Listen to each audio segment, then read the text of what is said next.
আগের ভিডিওতে তোমরা অলরেডি দেখেছো পুরুলিয়ায় গাড়িটা কীভাবে আমাকে একা ফেলে রেখে পালিয়ে যায়। তারপরে আমি অনেক কষ্টে শেষ পর্যন্ত গাড়িটাকে ধরতে পারলাম না সেইটা তোমরা দেখতে পাবে আজকের এই ভিডিওতে। তো চলো আর বেশি দেরি না করে শুরু করা যাক অযোধ্যা পাহাড় পার্ট 2।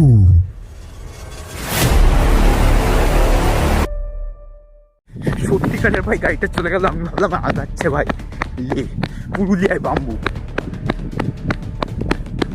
তো কি যেতে পারবো ভাই। আর এমন জায়গা ভাই, না তো ভাই এয়ারটেল চলছে না কিছু চলছে, গাড়িটা তো চলেই এখান দিয়ে দেখতে হবে।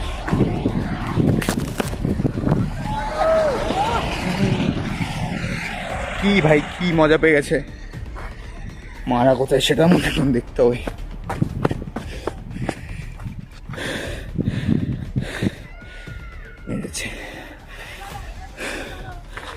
ওরা মনে হচ্ছে ওই পারেই চলে গেছে ভাই। মেরেছে একে তো সালা কিচ্ছু পাওয়া যায় না, তার মধ্যে যদি গাড়ি মিস করি বাস। চলো ভাই যাই তাড়াতাড়ি। ভাই কি হচ্ছে আমি কিচ্ছু বুঝতে পারছি না ভাই, ব্লগ বানাতে এসে তো ভাই নিজেই বাস খেয়ে গেছি। আর এদিকে ভাই এইখান থেকে পাহাড়টা থাকে মানে গলা শুকিয়ে গেছে, পাহাড়টা থেকে ভাই উঠলাম, ওই পার থেকে ভাই কতজন যাচ্ছিল ভাই ব্যাক মারলো ভাই ওই বলে কী বলবো আমি ভাই, জীবনে কোনো হ্যান্ডসাম ছেলে দেখিনি বলবো। লোকজন দেখে এসছে ভাই ব্লগ বানাচ্ছি, ঠিক আছে দেখে নাও ভাই, পরে সাবস্ক্রাইব করে দিও। বাইক নিয়ে আসলে ভাই আলাদা লেভেলের মজা হবে। আমরা যেহেতু গাড়ি করে এসেছি 1000 টাকা না 1600 টাকা নিয়েছে পার 10 পার্সেন্ট। তো আরও ছোটো লেভেলেরও গাড়ি আছে, তোমরা 1000 টাকা করে 6 জন আসতে পারো। সেটা এখানে ভাই লোকজন দেখে দাম ডিসাইড হয়, না কি তোমার পার্সেন্ট বুঝে। সালা আজিব গাড়িগুলো ভাই, আমি ওখানে দাঁড়িয়ে আছি ভাই একা ভিডিও বানাচ্ছি, ও সালা কিছু না বুঝে ভাই ওই গাড়ি নিয়ে একা এই রাস্তা ধরে ভাই স্ট্রেট চলে গেলো ভাই।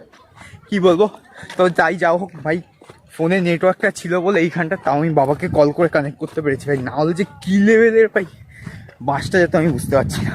হয় ওদেরকে ভাই গাড়ি নিয়ে ব্যাক করতে হতো, নাহলে ভাই ওরা আমাকে খুঁজতো আমিও আমাকে খুঁজতাম ভাই।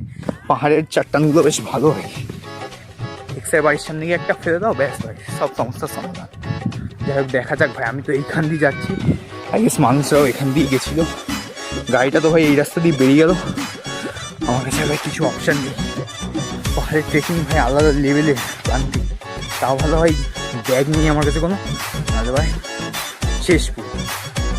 যাই হোক টেনশন আর ক্লান্তিতে অনেক কিছু ভুলভাল বাট বেরিয়ে যাচ্ছে। তো যাই হোক আমি তো অনেক পপুলার ব্লগার, তো ফিটে সব ক্লিন করে দেবো, নো প্রবলেম। গাড়িগুলো সেই নিচে দাঁড়িয়েছে, সালা কতটা আমাকে দৌড়াতে হবে, এতগুলো গাড়ির মধ্যে থেকে নিজেরটা বেছে নেওয়া আর জীবনে পছন্দের জীবনসঙ্গী খুঁজে নেওয়া সালা একই ব্যাপার।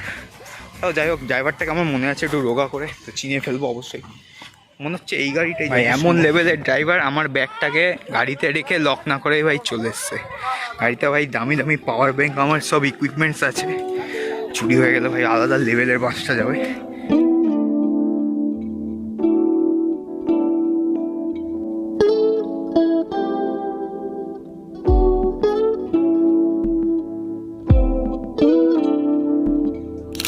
পুরুলিয়া ভাষায় কী সব লেখা আছে মানে যদি কেউ পড়তে পারেন তাহলে আমাকে জানাবেন কী লেখা আছে এটা।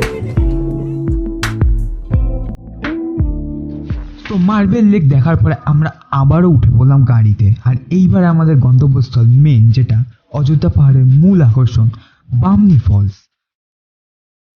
তো বামনি ফলস কিন্তু অনেকটাই নিচে যেতে হবে, প্রায় 500টা সিঁড়ি অতিক্রম করে তোমাকে নিচে নামতে হবে, তারপর আবারও উঠতে হবে। একদম যদি তোমরা নিচে যেতে পারো সেই ভিউটা কিন্তু খুব সুন্দর হতো, বাট অত দূর নিচে যাওয়ার জন্য কোনো প্রপার সিঁড়ি নেই, পাথরের খাঁজটাজ আছে তো যেখানে বয়স্ক মানুষরা একদমই যেতে পারবে না। আর যেহেতু আমাদের টাইম হয়ে আসছে তাই আমিও আর যেতে পারলাম না। যাই হোক ওপর থেকে যতটা পারলাম দেখালাম তোমাদের, বাট তোমরা গেলে কিন্তু অবশ্যই নিচে যেও, প্রায় হয়তো 750টার মতো সিঁড়ি তোমাদের নামতে হবে, বাট যে ভিউটা তোমরা পাবে ভাই সেই ভিউটার সাথে কোনো কিছু তুলনাই হবে না। যাই হোক একটা কথা কিন্তু পুরুলিয়ায় দেখলেই বোঝা যাবে, মানুষগুলো চোখ কি সরল ভাই, মানে একদম সেই লেভেল। মানে আমাদের ওখানে থেকে কেমন একটা ফর্সা কালো হ্যান ত্যানের ব্যাপারটা, এখানে ভাই মানুষগুলো চোখ দেখলেই বোঝা যাবে কতটা সরল নিষ্পাপ এরা ভাই। কী বলবো, আমার নিজেরই কীরকম একটা লাগছে। অনেক বাচ্চা ছেলেগুলো দেখছিল তোমরা পলাশ ফুলের বিক্রি করছিল, অনেক দিদারাও এসে টাকা পয়সা চাইছিল আর কি। তো যাই হোক মানে পর্যটন শিল্প বেড়েছে, কিন্তু আই গেস শিক্ষার উন্নতি অতটাও হয়নি, কারণ এখানকার ছেলেরা এখনও যা দেখে আমার মনে হলো লাইক পড়াশোনার সাথে তারা অতটাও মতলব নেই আর কি, টাচেই নেই। মানে তাদের ওই পর্যটন আসছে, আমরা যেরকম লাইক আসছি তো সেই রকমই আর কি। তারপরে এত হাওয়া দিচ্ছে, আমি জানি না আদৌ কিছু শুনতে পাচ্ছ কি তোমরা। হ্যালো হ্যালো হ্যালো, আওয়াজ আসছে কিনা বলো। আরে লাইক ফাইক করো, কী করছো? তো এইখানেই আমাদের পুরুলিয়ার অযোধ্যা পাহাড়ের জার্নি শেষ হলো, মানে পাহাড়ের ওপরে যা ঘোরার স্পট ছিল শেষ হলো। বাট এখানেই লোকালিটির কাছে শুনতে পেলাম যে আজকে বিকেলে নাকি আমরা যেখান থেকে বাস ধরেছি সেখানে ছৌ নাচ হবে। তো যাই হোক, তাড়াহুড়ো করে সেইখানে চলে গেলাম, আর তারপরেই উপলব্ধি করলাম পুরুলিয়ার কিছু অথেন্টিক গান এবং সেই প্রিয় সবার ছৌ নাচ।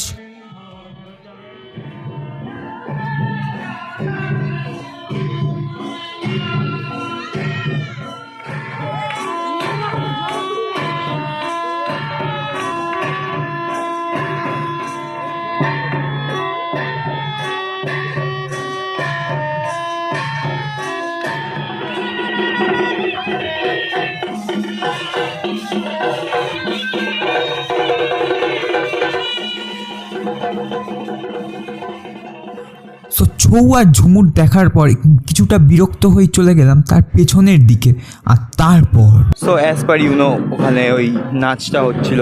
তো আমিও ভাবলাম বেরিয়ে এসে একটু এই পারের শোভাটা যদি দেখা যায় ভাই। এখানে একটা ডাস্টবিন পড়েছিল ভাই, লাফিয়ে ছুপিয়ে আসলাম, একটু হাত ফাত উড়ে গেল আর কি। যেরকম দেখতে হচ্ছে, যেটা ভিউটা যেটা পেলাম আর কি, মানে বলার মতো না, জাস্ট দেখো ভাই। এখান থেকে পুরো লেভেলের জিনিসটা দেখা যাচ্ছে ভাই। এই একটা পাহাড় প্লাস এটা একটা ড্যাম, মানে ওই সাইড আর কি জল ছিল, ওটা তখনও আগের ভিডিওতে তোমাদের দেখিয়েছি লাইক। আর এখানে ওই ভাই জলবিদ্যুৎ কেন্দ্র ভাই। জলবিদ্যুৎ কেন্দ্র থেকে তোমরা যদি একটা হুক করতে পারো, মোটামুটি তোমার সারা জীবনের বিদ্যুৎ মুফট ভাই। আমি একদম কর্নারে দাঁড়িয়ে ভিডিওটা বানাচ্ছি, কোনটা যদি বাইক চান্স এখানে পড়ে যায় শেষ ভাই গল্প। কীরকম লাগছে অবশ্যই বলো ভাই। গাড়ি ফাড়ি দেখতে পাচ্ছ তোমরা, ওইখানটায় দাঁড়িয়ে আছে, আমাদের বাসগুলো ওখানেই আছে। তো কথা যেমন আছে 6টা 6:30টার দিকে ছাড়বে। একটা টাফ ফিজিস, সারা রাত ভাই পা ভাঁজ করে থাকতে হয়েছে, যেটা ইটস ভেরি ডিফিকাল্ট কিন্তু ভাই এই পারের যা সিনটা ভাই, সূর্য আর নদী বা কি বলা যায় আর কি, জাস্ট দেখো একদম।